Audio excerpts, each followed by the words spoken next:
Hi, I'm Ross, and for today's Financial Friday tip, we're going to talk about if you should own a vacation home with family or friends. So, is traveling with family or friends your preferred way to vacation?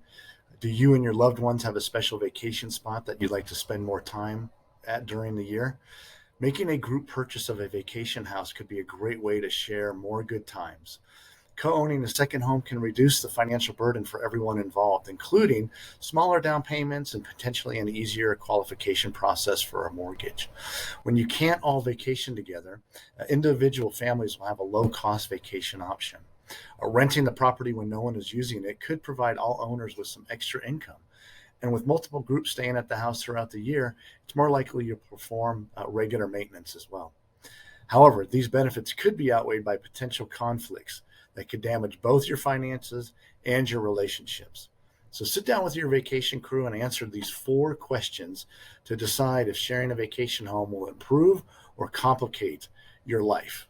Number 1, how much do we really love this place? Spending a long weekend at the beachfront condo with your college roommates or siblings might be one of the highlights of your year. But once you purchase that condo, you're effectively committing to an extra weekend or 2 or more in order to justify the purchase. Is that condo and the surrounding community still going to feel special when you're essentially a part-time resident? Is this place just a hub where you can all easily meet, or do you genuinely enjoy the local restaurants, shops, parks, cultural venues? Are there reasons to visit year round? Number 2, how much do we really love this house? What's charming about the lakeside cottage you visit every summer might start to seem annoying when you're the one in charge of the upkeep. Don't let the views distract you from fundamental quirks that could develop into expensive problems in the future. How will scheduling work?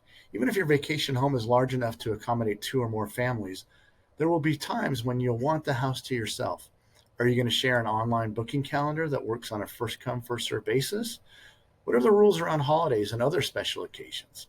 Do you want to reserve a block of dates throughout the year for rentals so that you can earn money on the property? What if one of those rental blocks becomes the only week one of the owners is available for a vacation? Number 4, what legal framework do we need? Many groups who decide to purchase a home together think that the money part will be easy. Mortgage costs, we'll just rotate who pays every month. Need a new water heater? Split the cost evenly. What about rental income? Just divide it between all the owners?